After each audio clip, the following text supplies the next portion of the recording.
예수님과 제자들이 가버나움으로 가셨습니다. 안식일에 예수님께서 회당에 들어가셔서 가르치기 시작하셨습니다. 거기에 있는 사람들이 예수님의 가르침을 듣고 놀랐습니다. 그것은 율법학자들과는 달리 예수님께서는 권위 있는 분처럼 가르치셨기 때문입니다. 회당에 더러운 귀신이 들린 사람이 있었습니다. 그가 소리쳤습니다. 나사렛 예수여, 당신과 우리들이 무슨 상관이 있습니까? 우리를 없애려고 오셨습니까? 나는 당신이 누군지 압니다. 바로 하나님께서 보내신 거룩한 분입니다. 예수님께서 조용히 하고 그 사람에게서 나가거라 하시며 그를 꾸짖었습니다. 그 더러운 귀신이 그 사람에게 발작을 일으켰습니다. 그리고 큰 소리를 지르면서 그 사람에게서 나왔습니다. 사람들은 모두 놀라서 이게 어찌 된 일이냐? 이것은 권위가 있는 새로운 교훈이다. 저 사람이 더러운 귀신에게 명령을 하니 그것들이 복종하는구나 라고 하며 자기들끼리 서로 물었습니다. 그래서 예수님에 대한 소문이 갈릴리 모든 곳으로 빠르게 퍼져나갔습니다. 예수님과 제자들이 회당에서 나온 뒤에 곧바로 야고보, 요한과 함께 시몬과 안드레의 집으로 갔습니다. 시몬의 장모가 열이 나서 누워 있었습니다. 사람들이 바로 이 사실을 예수님께 말씀드렸습니다. 예수님께서 시몬의 장모에게로 가서 손을 잡고 일으켜 세우셨습니다. 그러자 바로 열이 내렸습니다. 시몬의 장모는 예수님을 섬겼습니다. 그날 저녁 해가 지자 사람들이 모든 병든 사람과 귀신 들린 사람들을 예수님께 데리고 왔습니다. 온 마을 사람들이 문 앞에 모여들었습니다. 예수님께서는 온갖 환자들을 다 고쳐주셨습니다. 그리고 많은 귀신들을 내쫓으셨습니다. 예수님께서는 귀신들에게 아무런 말도 하지 못하도록 하셨습니다. 그것은 그들이 예수님이 누구신지 알고 있었기 때문이었습니다. 자, 우리 가슴에 손을 얹고 믿음을 고백하고 오늘 하나님 말씀 듣도록 하겠습니다. 한번 따라해 주시겠어요? 하나님은 나를 사랑하십니다. 나는 그 사랑 안에 있습니다. 하나님은 오늘 나에게 말씀하실 것입니다. 그 말씀에 능력이 있습니다. 그 말씀에 생명이 있습니다. 나의 마음을 하나님께 열겠습니다. 나의 생각을 예수님께 집중하겠습니다. 들은 만큼 변합니다. 들은 만큼 행복해집니다. 마가복음을 관통하고 있는 가장 큰 주제 중에 하나는 예수님께서 하늘의 영광을 포기하시고 이 땅에 종으로 임하신 왕이다 라는 주제입니다. 그래서 마가복음 10장 45절 우리가 잘 알고 있는 말씀인데 마가복음 10장 45절은 마가복음 전체의 주제 구절과도 같은 구절이 됩니다. 인자도 섬김을 받으러 온 것이 아니라 섬기러 왔다. 인자는 자기 생명을 많은 사람들의 대속물로 주려고 왔다. 예수님께서 하늘을 버리시고 이 땅에 종으로 오십니다. 사실 그 종이라고 하는 단어가 우리의 마음속에는 굉장히 우아한 단어로 자리하고 있을지 모르겠습니다. 그러나 그 단어가 여러분들에게 우아한 단어처럼 받아들여진다면 노예로 오셨다라고 하는 표현을 쓰셔도 무방할 것 같습니다. 같은 단어이거든요. 하늘을 버리시고 그분께서 노예처럼 이 땅으로 오셨습니다. 왕의 섬김. 오늘 제 설교는 왕의 섬김이라고 하는 주제입니다. 어떻게 보면 그 왕의 섬김, 왕과 섬김이라고 하는 그 두 단어가 전혀 어울리지 않을 단어처럼 느껴집니다. 그러나 예수님이라고 하는 분이 어떤 분인지 제대로 알기를 원한다면 그 두 단어야말로 가장 예수님을 보여주고 설명하기에 적절한 단어가 아닌가라고 생각을 하기도 됩니다. 그리고 오늘 그 왕의 섬김이 어떻게 시작되고 있는지, 어떤 모습으로 사람들 속으로 스며들고 있었는지 본문을 통해서 목격하게 될 것입니다. 우리는 제자들을 선택하신 예수님의 모습을 만나보았습니다. 그리고 제자들과 함께 공사역을 시작하시거든요. 갈릴리 가버나움이라고 하는 도시로 가서 이제 공사역을 시작을 하시는데, 가버나움이라고 하는 도시는 위로의 마을이라고 하는 뜻을 가지고 있는 도시였습니다. 북쪽 갈릴리 지역에서 꽤 규모가 있는 상업 도시였고, 로마군 사령부가 있어서 상당히 이방 문화, 세속적인 문화가 많이 들어와서 영적인 타락도 많이 심했던 곳이었다고 합니다. 근데 그곳을 찾으셔서 예수님께서 안식일날 회당을 찾으셔서 말씀을 펴시고 설교를 하셨다라고 하는 장면이 오늘 등장합니다.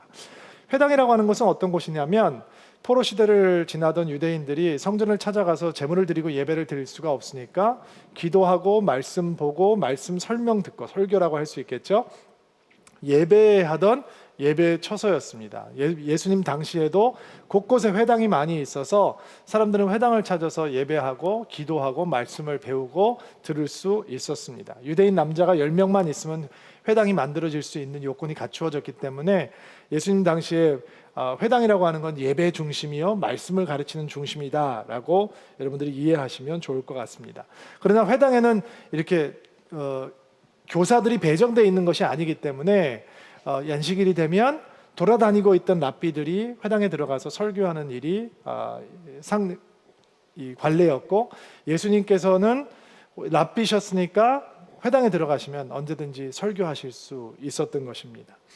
가버나움에 도착하자마자 예수님께서 회당을 찾으셨다. 여러분은 별로 놀랄 일이 아니지만 성경을 조금만 주의 깊게 보면 이 일이 예사롭지 않은 일이다라고 하는 것을 우리는 쉽게 알 수 있습니다. 왜냐하면 예수님께서 가버나움에 오셔서 설교를 하시기 전에 나사렛에서 설교를 하셨거든요. 나사렛에서 성경을 펴시고 이사야서의 말씀을 펴시고 주의 영이 내게 임하셨다. 가난한 자에게 복음을, 좋은 거죠.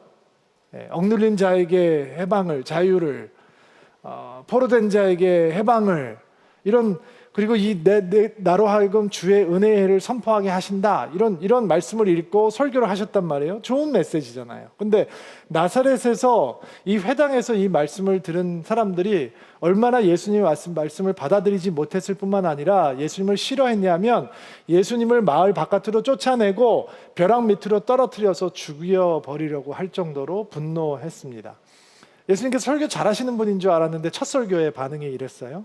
그리고 가버나움에 들어오셔서 안식일이 되자 말씀을 펴서 읽으시고 설교를 하셨습니다. 무슨 설교를 하셨을까? 글쎄요, 잘 알 수는 없지만 예수님께서는 회당으로 찾아가셔서 말씀을 읽으시고 설교를 하셨다라고 마가는 이야기하고 있습니다. 잠깐만 우리는 예수님께서 이전에 회당에서 거절받았다라고 하는 사실을 인식하고 나서라도 잠깐 우리는 당시 회당이 어떤 곳이었는지 생각을 좀 해볼 필요가 있습니다. 말씀을 가르치고 기도하고 말씀을 배우는 곳이었는데도 불구하고 당시에 말씀을 가르치던 서기관들이나 랍비는 하나님 말씀에는 별 관심이 없었습니다. 말씀이라는 이름으로 그들은 인간의 전통을 가르치고 있었습니다. 율법을 어떻게 정확하게 지킬 수 있는지, 어떻게 지켜야 그 율법을 제대로 지키는 건지 성경에 기록되어 있지 않은 인간의 규율들을 수도 없이 더해 놓아서 이 규율에 대해서 배우는 사람들의 어깨를 짓누르고 있었습니다. 여러분, 회당은 예배하는 곳이라고 말씀을 드렸죠. 근데 사람들이 거기 가서 내가 하나님을 예배해야 되겠다라고 하는 생각이 들지 않는다면, 예배를 하면 하나님을 만나면 우리의 무거운 짐이 벗겨져야 되는데 오히려 예배를 드리러 회당에 갔기 때문에 더 무거운 짐이 그들의 어깨에 놓여진다면, 또 하나님의 말씀을 배우고 하나님의 말씀을 듣고 하나님의 말씀을 받는 곳이어야 된다라고 회당이 그래서 준비가 된 곳인데, 거기 회당을 찾았지만 하나님의 말씀을 듣는다라고 하는 생각을 전혀 할 수 없었다면 회당은 이미 그 회당의 기능을 상실해 가고 있었던 거겠죠. 그렇다면 예수님께서 정말 이 세상을 변화시키고 구원하러 오신 메시아라면 예수님은 혹시 이렇게 말씀하실 수 있지 않았을까요? 여러분, 회당이 타락했습니다. 나는 회당을 버리겠습니다. 회당을 제끼겠습니다. 회당을 포기하겠습니다. 내가 회당에서 설교했는데 사람들이 나를 받아들이지 않았습니다. 이제 회당에는 소망이 없습니다. 그러니까 나를 따라 다시 광야로 들어갑시다. 산으로 올라갑시다. 내가 하나님을 당신에게 보여드리겠습니다. 뭐 이렇게 메시지를 할 수도 있지 않겠습니까? 실례로 예수님의 사역이 시작하기 전에 예수님의 길을 준비했던 세례 요한은 회당에서 설교하지 않고 광야에서 설교했지만 센세이션을 일으켰고 엄청난 부흥과 회개의 물결이 일어나지 않았습니까? 그런데 예수님께서는 가버나움으로 가셔서 또 회당으로 들어가십니다. 그게 왕의 섬김입니다. 우리가 첫 번째 목격하는 왕의 섬김. 내리막길에 들어선 믿음의 공동체 회당을 예수님께서는 여전히 예배하는 사람으로, 여전히 하나님의 말씀을 사모하는 사람으로, 말씀을 듣는 사람으로, 또 말씀을 전하는 사람으로, 기도하는 사람으로 회당으로 가십니다. 회당에 은혜가 넘쳐서 회당으로 가는 것이 아니라 여전히 예수님께서는 회당을 사랑하시고 거기서 하나님의 말씀이 울려 퍼지고 사람들에게 소망을 줄 수 있다는 것을 믿으시기에 회당 안으로 묵묵히 찾아가시는 것입니다. 여러분, 바로 이 왕의 섬김이 있기 때문에 2017년 11월 달 첫째 주 서울에서 신앙생활을 하며 서울 드림교회에서 예배를 드린 우리들에게 이런 소망이 생길 수 있습니다. 어떤 소망이냐? 왕이 회당을 그렇게 섬기시기 위해서 걸어가신다면 여전히 이 땅에 있는 교회들은 세상의 소망이요, 세상의 희망이다 라고 하는 메시지입니다. 아멘을 안 하시네. 아멘을 하셔야죠. 여러분, 현대 교회만 사람들에게 실망을 주는 것은 아닙니다. 우리는 이 시대를 살고 있기 때문에 이 시대에 대한 성찰이 있어야 됩니다. 그러나 지난 2000년 동안 하나님의 교회들은 각 시대마다 때때로 많은 사람들의 마음을 아프게 하고 하나님의 마음을 아프게 했습니다. 그러나 왕의 섬김 때문에 여전히 주의 몸된 교회는 이 세상의 소망이 될 수 있는 겁니다. 저도 부족하고 여러분도 연약하고 세상의 거센 물결 앞에 교회는 속수무책인 것 같지만 그 교회 안으로 걸어 들어오시는 종 되신 예수 그리스도의 섬김 때문에 우리는 여전히 세상을 향해 바로 이곳이 세상의 소망이요 세상의 희망입니다 라고 얘기할 수 있는 것입니다. 기도하실 수 있게 되길 바랍니다. 하나님, 다시 한번 이 땅의 교회를 회복시켜 주옵소서. 성공 만능주의에 사로잡혀 있는 교회가 물질 만능주의에 사로잡혀 있는 교회들이, 기복신앙과 타협에 익숙한 교회들이 다시 한번 왕의 섬김으로 복음으로 회복될 수 있는 은혜를 부어 주시옵소서. 이 땅을 향한 생명의 메시지를 전할 수 있는 구원의 방주가 되게 도와 주옵소서. 기도할 수 있는 이유는 어떤 교회가 특별해서가 아니라 하나님께서 여전히 우리 교회를 향해 생명의 말씀을 증거하기 위해서 걸어 들어오시기 때문입니다. 예수님의 설교 말씀을 들은 가버나움의 회당의 사람들의 반응은 나사렛하고 달랐습니다. 나사렛 사람들은 흥분하고 불쾌하고 예수님을 죽이려고까지 했는데 가버나움 사람들은 예수님의 말씀을 듣자 깜짝 놀라기 시작했습니다. 충격에 빠졌습니다. 이들은 그냥 인간이 만들어 놓은 전통에 대해서만 듣는 것에 익숙하고 규율에 대해서만 배우는 것에 익숙했는데 갑자기 다른 말씀이 임해온 거예요. 그럼 무슨 설교를 하셨을까? 아마 내용이 기록되어 있지 않지만 예수님의 전반기 사역이 대부분 메시지가 하나님의 나라에 초점을 맞추고 있다. 그리고 후반기는 고난과 십자가에 대해서 맞추고 있거든요. 그러니까 우리는 아마도 예수님께서 하나님의 나라에 대해서 가르치시지 않았을까라고 추측을 해볼 수도 있을 것 같아요. 그러면 왜 예수님의 설교가 그들에게 충격으로 다가왔느냐? 예수님의 입술을 통해서가 아니라 설교를 들었던 평범한 사람들이 이렇게 얘기를 하죠. 그 분의 말씀이 다른 서기관들, 교사들의 말씀과 같지 아니하고 권세가 있다, 권위가 있다라고 얘기했죠. 그 권위 있는 말씀이 부딪혀 오니까 사람들이 충격을 받은 거예요. 근데 충격을 받았다고 그게 믿음이 생긴 건 아니에요. 충격을 받으면 이제 우리가 그 충격받은 것에 반응을 해야 되는 거죠. 그 말씀이 내 바깥에 머물지 않고 내 안으로 들어오려고 하니까 우리는 그 말씀을 안으로 받아들이고 반응할 때 믿음이 생기는 거잖아요. 근데 믿음이 생기는 거를 싫어하는 자들이 있죠. 누굴까요? 어둠의 영들이에요. 오늘 성경 본문의 말씀을 보면 예수님께서 설교를 하고 있는데 귀신 들린 자가 소리를 지르기 시작합니다. 자, 여러분 상상을 해보세요. 지금 이 장면이 은혜스러운 장면입니까? 예수님 대단하시네. 설교하는데 막 사람들이 소리 지르고 귀신 들리는 사람들이 막 매니페스테이션이 나타나는 거죠. 이 증상들이 나타나니까 대단하네. 그럼 여러분 쉽게 상상을 해서 제가 지금 이렇게 설교를 하고 있는데 갑자기 어떤 사람이 벌떡 일어나서 귀신 들리는 게 보여진다. 그럼 여러분 같으면 그 예배가 오늘 그분이 오셨어. 진짜 예배 은혜스럽다라고 생각하시겠어요? 아니면 방해가 되시겠어요? 마귀는 죽이고 파괴하고 쏘기려고 오는 거예요. 예수님께서 설교하셨어요. 사람들이 반응하기 시작해요. 이분의 말씀은 다르네. 내가 여태까지는 한 말씀을 들으면 한 귀로 듣고 한 귀로 흘렸는데 내 마음에 감동이 없고 내가 하나님에 대해서 반응할 생각이 없는데 이분의 말씀은 서기관들의 가르침과 같지 않고 강력하네. 뭔가 다르네. 권위가 있네. 권세가 있네. 근데 갑자기 발작하는 사람이 생긴 거예요. 그리고 이렇게 떠들기 시작해요. 나사렛 예수여, 당신과 우리가 무슨 상관이 있습니까? 우리를 없애려고 오셨습니까? 나는 당신이 누군지 압니다. 바로 하나님께서 보내신 거룩한 분입니다. 이렇게 떠드는 거예요. 근데 그게 우아하게 이렇게 얘기하는 게 아니라 아마 몹시 폭력적으로, 몹시 더럽게, 몹시 유쾌하지 않게 얘기를 했을 거예요.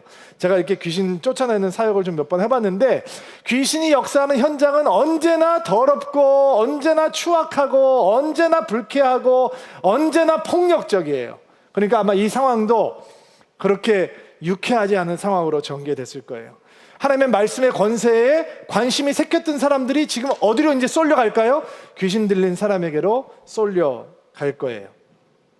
이런 성경을 접하게 되면 이제 현대 교육과 과학 문명의 혜택을 입은 이렇게 우리 같은 젊은 신세대들은 바로 이런 장면 때문에 기독교가 세상을 향해서 좋은 메시지가 가지고 있는데도 불구하고 인심을 잃는 거다 이렇게 생각하는 분들이 있을 수 있죠. 성경을 보면 좋은 메시지가 얼마나 많냐. 원수를 사랑해라. 당신이 누군가 대접을 받고 싶은 대로 다른 사람을 대접해 줘야 된다. 대우해 줘야 된다. 이런 메시지부터 남을 판단하지 마라. 정죄하지 마라. 남의 티끌을 보기 전에 너의 티끌을 먼저 봐야 된다. 이런 메시지 이게 얼마나 우아하고 좋아요. 그런데 이렇게 막 악령이 등장하고 귀신이 등장하고 막 이러면 이 기독교에 대해서 예수 그리스도에 대해서 관심이 생기려고 그랬던 사람들이 기독교가 무슨 원시 종교 같고 이상한 것 같고 이렇게 생각하는 이런 메시지가 있기 때문에 기독교가 세상을 향해서 좋은 메시지를 못하는 거야 라고 생각을 하는 분들도 있을 것 같아요. 근데 저희들은 그런 생각이 혹시 조금이라도 우리 마음속에 있다면, 그리고 이게 실제 있을 수 있는 사건이 아니라 그냥 2000년 전에 일어났던 사건이라고 생각을 한다면 20세기 최고의 지성이라고 일컬어졌던 C.S. 루이스라고 하는 한 영국의 학자의 말에 우리 귀를 기울여야 돼요. 그는 뭐라고 그랬냐면 성경의 이런 악한 영들의 역사, 귀신의 역사를 나타낼 때 현대인들이 범할 수 있는 굉장한 두 가지 실수는, 첫째, 그런 것들이 있을 수 없다라고 무시해버린다는 거예요. 요즘이 어떤 시대인데 그런 게 있어? 무시해버려. 반대는 그 악한 영들의 역사를 필요 이상으로 과대평가하면서 그 앞에 쩔쩔매고 무서워하고 두려워한다라는 거죠. 성경은 우리에게 사단의 존재, 마귀죠. 사단, 마귀 똑같은 거예요. 있다라고 얘기하고, 그리고 사단 밑에 수많은 악한 영들, 귀신들 이라고 하는 악한 영들이 있다라고 얘기합니다. 그리고 오늘 등장하는 사건은 악한 영에게 사로잡혔던 한 사람의 이야기입니다. 예수님께서는 죽이고 파괴하고 망하게 하려고 하는 악한 영들의 역사를 단번에 제지하십니다. 조용히 하고 그 사람에게서 나가라 라고 말씀을 하시죠. 그랬더니 더러운 귀신 들렸던 사람이 발작을 하고 귀신이 떠나갔다라고 얘기를 합니다. 안 믿어지시나요? 믿어지세요? 복음서를 기록한 사람들이 옛날이기 때문에 의학적인 지식, 심리학적인 지식이 없어서 정신분열증, 조울증, 인격분열증 이런 것들을 구분을 못하기 때문에 그냥 악한 영에 사로잡혔다라고 얘기를 하고 있는 것이다 라고 생각하면, 여러분 마태, 마가, 누가, 요한복음에는 귀신 들린 사람과 악한 영의 역사와 질병을 명확하게 구분을 해놓습니다. 그들이 헷갈리지 않았습니다. 또 하나, 우리는 예수님만 귀신을 쫓아내고 있다라고 생각하기 쉬운데 그 당시에 유대 사회에는 귀신을 쫓아내는 사역을 하는 사람들이 대단히 많이 있었습니다. 굉장히 마술적인 방법으로, 주술적인 방법으로 그 일을 행했다고 합니다. 여러분 생각해 보세요. 예수님께서 첫 번째 설교하실 때는 자기 고향 사람들이 예수님을 거절하고 쫓아내고 죽이려고 했어요. 두 번째 설교하시니까 이번에는 설교 도중에 사람들이 놀래서 은혜를 받을까 하는데 갑자기 귀신 들리는 사람이 나타나가지고 발작을 해요. 그래서 예수님 설교 잘하시는 분을 알고 있었는데 진짜 좀 당황스럽죠. 저 같으면 이런 일이 생기면, 제가 설교 첫 번째, 두 번째 했는데 그런 일이 생긴다면 설교는 내 은사가 아닌가 보다라고 생각하고 포기할 것 같아요. 우리는 예수님께서 말씀을 증거하실 때 왕의 섬김이라고 하는 큰 주제 앞에서 왕께서 이 땅에 오시고 종으로 섬기시고 말씀을 선포하실 때 좀 더 이런 대단한 일들이 벌어지면 왕의 섬김에 걸맞는 결과다라고 생각을 할 수 있을 것 같아요. 예를 들면 예수님께서 설교하시는데 왕과 귀족들이 나와서 무릎을 꿇고 권세자들과 부유한 자들이 나오고 로마 사령군이 와서 예수를 믿는 제자가 되고 세상의 엘리트들이 모여들고 장래가 촉망되는 인재들이 모여서 예수님의 제자가 되기로 헌신하고, 그런 사람들이 영적인 부흥을 만들어내고, 아니 세상을 바꾸러 오셨다면, 세상을 변화하기 위해서 이 땅에 오신 분이 예수님이라면 적어도 그런 사람, 그 정도의 사람들은 모여 있어야, 그 사람들이 예수님을 믿어야 이런 변화가 일어나는 게 아닙니까? 라고 생각할 수 있을 것 같습니다. 그러나 예수께서는 하늘을 버리시고 이 땅을 섬기기 위해서 오신 왕이시죠. 종이 되기 위해서 이 땅에 오신 왕이셨습니다. 그리고 스스로 도움을 요청할 수 없을 만큼 무참하게 무너진 인생, 악한 영에게 붙들려서 스스로 도움을 구할 수 없는 인생, 그를 향해서 나아가는 것을 그분은 주저하지 않습니다. 전략적으로 보면 예수님, 지금 이런 사람들하고 어울리기 시작하면 계속 이런 사람들만 주위에 들끓을 텐데 괜찮으시겠어요? 조금 이따 보겠지만 예수님께서 귀신을 쫓아내니까 귀신 들린 사람들은 전부 다 모여들었어요. 여러분 같으면 그런 사람들과 함께 공사역을 시작하고 싶으시겠어요? 예수님, 지금 이러시면 안 되고 지금은 전략적으로 인사이드 아웃 빌드할 때입니다. 인프라를 만들고 복음 전략을 제대로 세워서 이 땅을 어떻게 주의 말씀으로 변화할 수 있을지 우리는 전략을 짜야 됩니다. 이렇게 자기 스스로 도움도 구할 수 없는 제정신 들어왔다, 남의 정신 들어왔다, 귀신 정신 생겼다, 이런 사람들 지금 건드려 놓을 때가 아닙니다 라고 생각할 수도 있겠죠. 그러나 예수님께서는 무너진 인생, 가장 고통 가운데 있으면서도 자기를 도와달라고 요청할 수도 없는 사람을 향해서 그분의 능력과 그분의 권세 있는 말씀과 그분의 사랑을 주시기를 주저하지 않으십니다. 놀라운 왕의 섬김인 거죠. 정말 기가 막힌 섬김인 겁니다. 제가 예전교회 있을 때 신방을 갔는데요. 신방을 갔는데 앉자마자 그 신방을 받으시는 자매님이 저한테 이렇게 말씀을 하시는 거예요. 목사님, 사실은 제가 말씀을 안 드리겠는데 저희 남편이 깡패입니다. 근데 예수 믿는 걸 너무너무 싫어해서 지금도 제가 교회 갔다 왔다가 걸리면 봉변을 당합니다. 막 뒤집어 엎고 던지고 이제 막 굿하고 막 그러시는 정도라는 거예요. 근데 저희 남편이 지금 들어올 시간은 아닌데 혹시 목사님이 예배를 드리고 있을 때 들어오면 혹시라도 저희 남편이 흥분할 수 있으니까 양해를 구합니다. 근데 제가 마음에 여러 가지 생각이 막 드는 거예요. 찬양을 하는데 막 불길 같은 성심이요 이렇게 찬양을 하는데 진짜 어떡하지? 라는 생각이 들었어요. 근데 예배가 끝나기 전에 그분이 오셨어요. 그분이 오셔서 덜그락 소리가 나는 거예요. 그러니까 이분이 저는 괜찮은데 신방을 받으시는 자매님이 얼굴에 두려움이, 눈동자가 흔들리는 거예요. 눈동자가 흔들리니까 제 마음이 흔들리더라고요. 그리고 제가 마음속에 기도하기 시작했어요.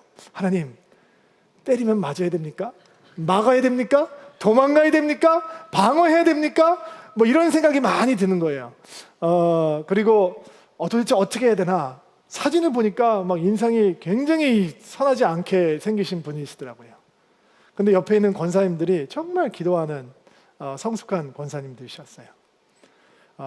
목사님, 저분도 함께 신방 예배에 참석하라고 초청하시지요. 바깥에 계신 모양인데 저분이 이 집 주인인데 목사님, 우리가 그 집에 와서 예배를 드리고 있으니 목사님이 나가셔서 초청을 해주시지요. 저는 이렇게 항변하고 싶었어요. 권사님, 깡패래잖아요. 권사님, 저 사람 예수 믿는 사람 싫어한대잖아요. 권사님, 저 목사잖아요. 제가 나갔다가 봉변을 당할지도 모르잖아요. 근데 그냥 말씀에 순종하는 마음으로 바깥에 나가서 선생님, 제가 아무 교회 아무 목사인데 오늘 여기 와서 축복하는 예배를 드리고 있습니다. 선생님 들어오셔서 같이 예배 드리시지요. 얼굴을 안 쳐다보고 대꾸를 안 해요. 다시 한번 물었어요. 그랬더니 내가 하나님을 믿는 건 아니고 앉아 있기만 하겠수다. 그래서 들어와 등을 돌리고 앉으셨어요. 우리는 그런 사람들은 섬김을 받을 자격이 없다라고 생각을 해요. 그러나 왕의 섬김은 스스로 나를 섬겨주십시오 요청할 수 없는 무너진 인생들을 향해서 흘러가는 거예요. 아마 여기 앉아 계신 분, 형제님들 자매님들 가운데 목사님, 제가 그런 인생이었습니다. 내가 하나님을 향해서 마음을 열기 전에 내 스스로 나는 하나님이 필요합니다. 나는 하나님의 도우심이 필요합니다. 나는 하나님이 붙들어 주시지 않으면 안 됩니다. 그런 인생이었는데도 불구하고 그렇게 얘기할 수 없는 인생이었습니다. 근데 어느 날 하나님께서 나에게 쑥 들어오셨습니다. 그리고 나를 섬기는 왕이 되어주셨습니다. 내가 구원받는 사람이 되었습니다. 간증하는 분들이 계실 줄 모르겠어요. 저의 간증이에요. 제가 그런 인생이었는데 왕 되신 예수님께서 나를 섬겨주셨어요. 그래서 내가 하나님 믿는 자녀가 되었죠. 똑같은 사건이 벌어지고 있는 거예요. 귀신이 떠나간 다음에 사람들이 놀라기 시작해요. 왜 놀라느냐? 와, 말씀만 대단한 줄 알았는데 그분이 귀신에게 명령하니까 귀신이 복종을 하네? 이건 진짜 새로운 교훈이다, 새로운 능력이다, 새로운 권세다. 웅성웅성하기 시작해요. 그리고 예수님의 소문이 재빠르게 퍼지기 시작하죠. 그때 예수님에게 제자들이 와서 이렇게 얘기를 합니다. 시몬의 집에 좀 찾아가셔야 될 것 같아요. 예수님, 시몬의 어머님이 몹시 편찮으십니다. 여러분, 지금 예수님과 제자들이 만난 지가 얼마 안 됐잖아요. 시간이 얼마 그렇게 많이 흐른 게 아니거든요. 그래서 예수님도 제자들이 생소하고 제자들도 예수님이 생소할 터인데, 이들이 예수님한테 시몬의 장모가 열병이 걸려서 누워있다라고 얘기한 이유가 뭐냐? 단순히 상황 보고를 하고 있는 것이 아니라 예수님께 그 병난 장모님을 고쳐줄 수 있는 능력이 있다, 그분은 하실 수 있다라고 하는 믿음이 그 제자들에게 이미 생기고 있었다라는 거예요. 대단하죠. 만난 지 얼마 안 됐는데 이 사람들은 이미 예수님께서 그런 능력을 가지신 분이다라고 알고 초청했다는 거예요. 그리고 예수님께서 회당 예배가 끝나자마자 옆에 있던 시몬의 집으로 가서 그 장모님이 열병으로 누워 계신 현장으로 가세요.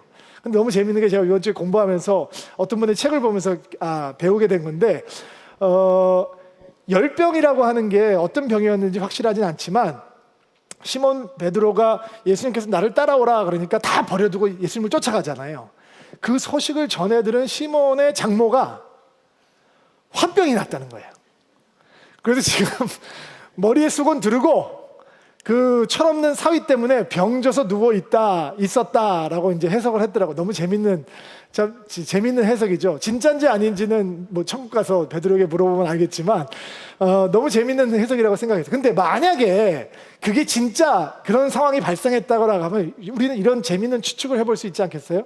베드로가 예수님 모시고 집에 들어갔는데, 장모님 정신 차리세요. 제가 예수님 모시고 왔어요. 누구? 예수님이요. 제가 따라갔던 그 예수님. 당신 우리 사위 돌아버리게 했던 그 작자. 이런 상황이 지금 벌어지고 있는 거예요. 예수님께서 거기 돌아가시자마자 성경은 너무 간단하게도 그 여인을 보시고 손을 잡아 일으키세요. 그런데 그것으로 끝나지 않고 우리가 놓치지 말아야 되는 짧은 성경 구절 하나가 등장을 해요. 31절 말씀 올려주세요. 31절 말씀 시작.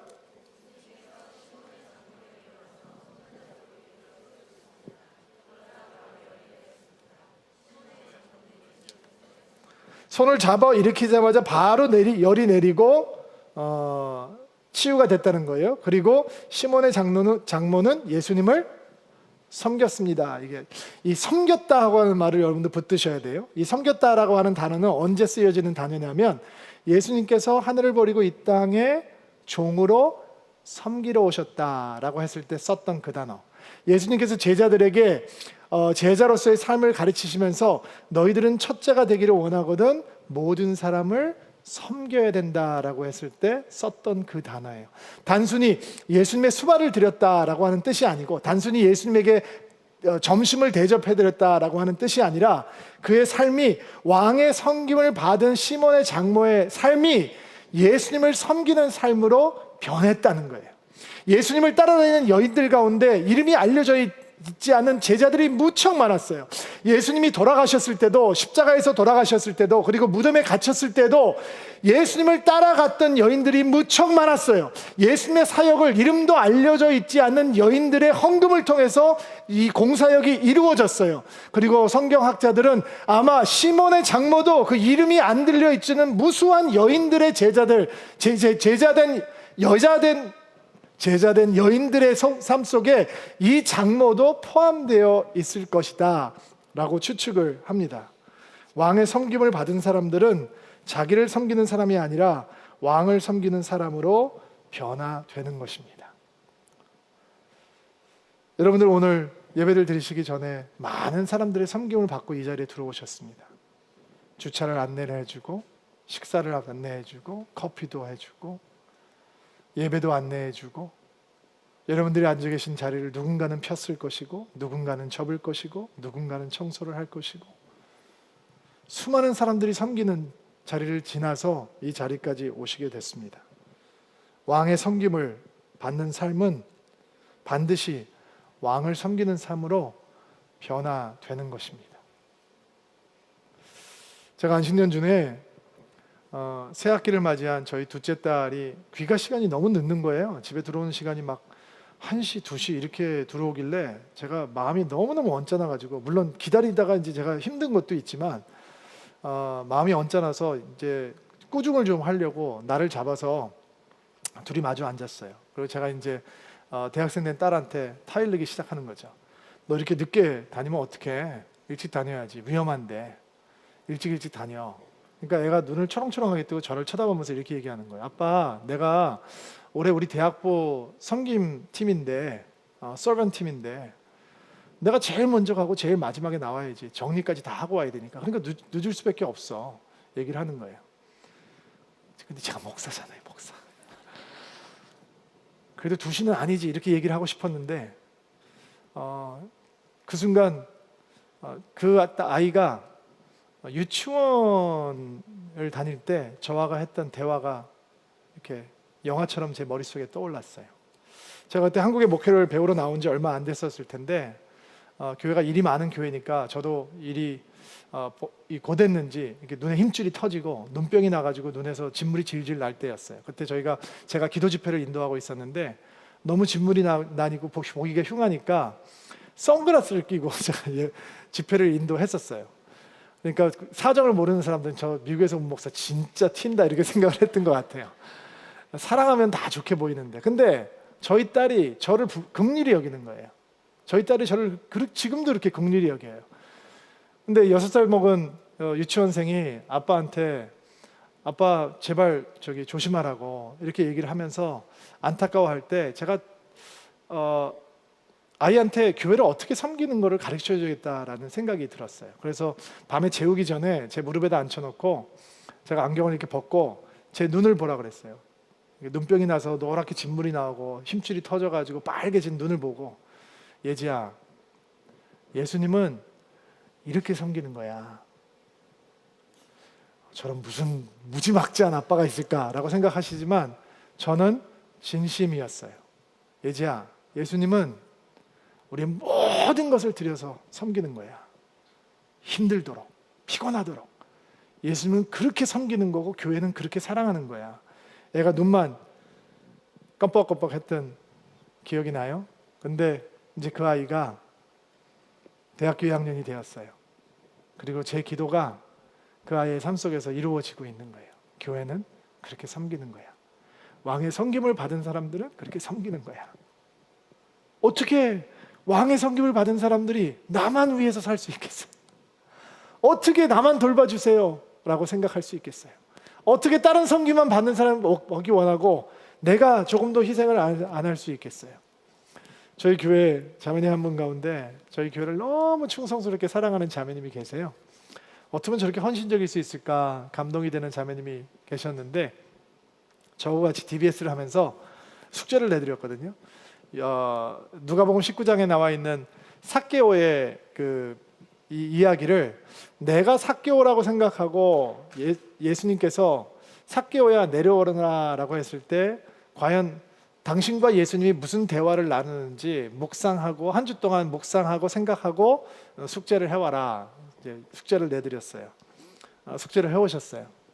그래서 제가 마음에 엄청나게 감동을 받고 이분이 이렇게 사는 이유가 있구나라고 알게 됐어요. 제가 그분의 허락을 받고 여러분의 그 내용을 잠깐 나누도록 하겠습니다. 예수님께서 삭개오에게 너희 집 가자 그러시잖아요. 예수님께서 우리 집에 가자 하신다. 안 되는데, 우리 집에 모시기 싫은데, 예수님 제가 좋은 숙소로 머물 곳을 마련하겠습니다. 편히 씻을 수도 있고 침대도 편한 호텔로 모시겠습니다. 예수님께서 싫다고 하신다. 우리 집으로 가겠다고 하신다.